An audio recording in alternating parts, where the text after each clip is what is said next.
छठ पूजा में क्या होता है? भगवान सूर्य की उपासना होती है, भगवान सूर्य की पूजा होती है। बिहार में और यूपी में ये पर्व बहुत धूमधाम से मनाया जाता है। भारत के कुछ हिस्सों में बहुत अच्छे से ये मनाया जाता है। ये पूजा है भगवान सूर्य की।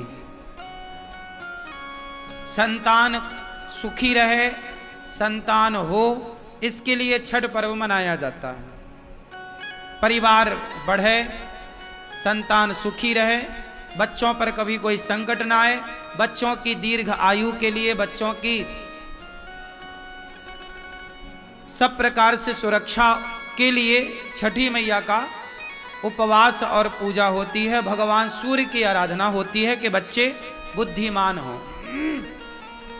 इसके बाद आएगा अष्टमी।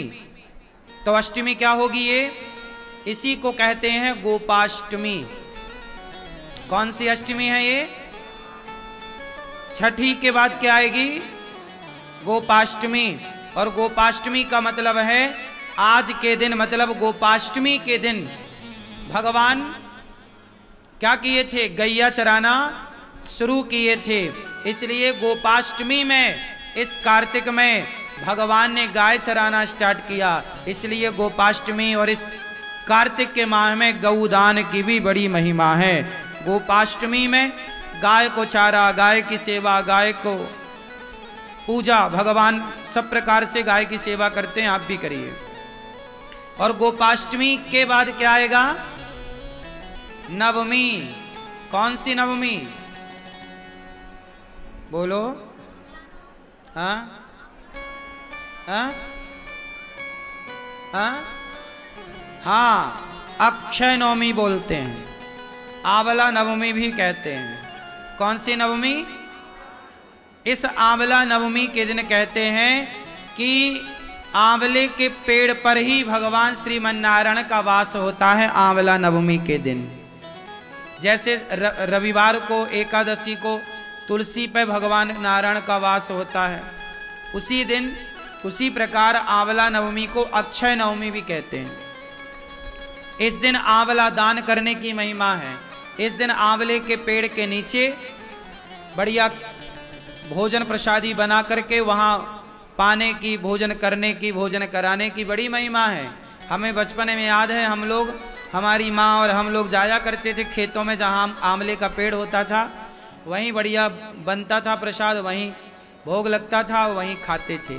आंवला भी खाया करो, ये औषधि है। तो अक्षय नवमी कहते हैं, अक्षय नवमी के दिन किया गया कोई भी पुण्य अक्षय फलदायी होता, उसका कभी क्षय नहीं होता। तो आंवले का पेड़ घर में लगाइएगा और आंवले की पूजा करिएगा। देखो हमारे जो त्योहार हैं कितने वैज्ञानिक हैं कि हम लोग पेड़ पौधों की पूजा करते हैं, आंवले के पेड़ की पूजा, ये प्रकृति की पूजा है। फिर आएगी एकादशी। कौन सी एकादशी? हाँ, देव उठनी एकादशी, से बड़ी एकादशी भी कहते हैं, बड़ी 11 देव उठनी एकादशी। इस एकादशी के दिन ही भगवान श्रीमन्नारायण का, भगवान शालिग्राम जी का तुलसी जी के साथ विवाह होता है। तो आप लोग भी विवाह करिएगा,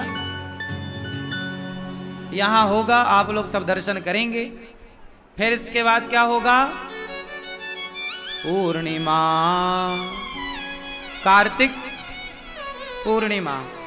मतलब ये जो कार्तिक का महीना है, सारे इस महीने में सबसे ज्यादा त्योहार होते हैं। हमारे सनातन धर्म में जितने भी महीने हैं, सब महीने एक से बढ़कर एक हैं, पर कार्तिक माह में सबसे ज्यादा त्योहार होते हैं। इसी माह पर दीपावली होती है,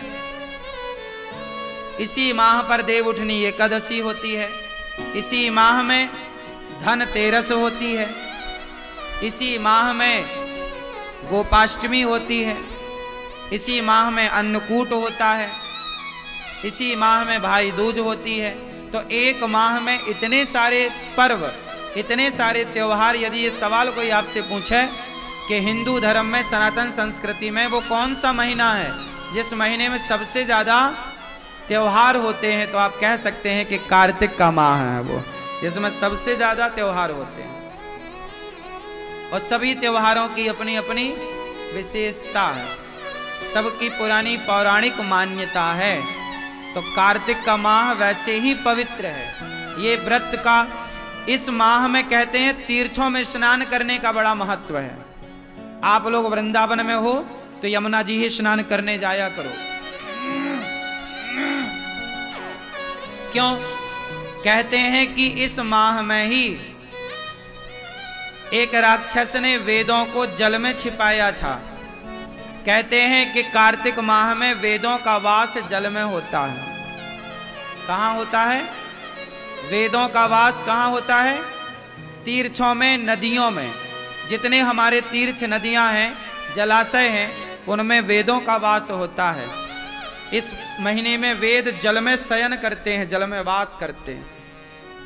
तो वेद जब वास करते हैं तो कहते हैं कि जब आप जल में, तीर्थों में स्नान करते हैं तो आपको वेद माता की कृपा प्राप्त होती है और वेद कृपा करते हैं तो आपका ज्ञान बढ़ता है, आपका यश बढ़ता है, आपकी कीर्ति बढ़ती है, आपकी बुद्धि कारगर होती है, मीन्स अच्छी होती है, पवित्र होती है।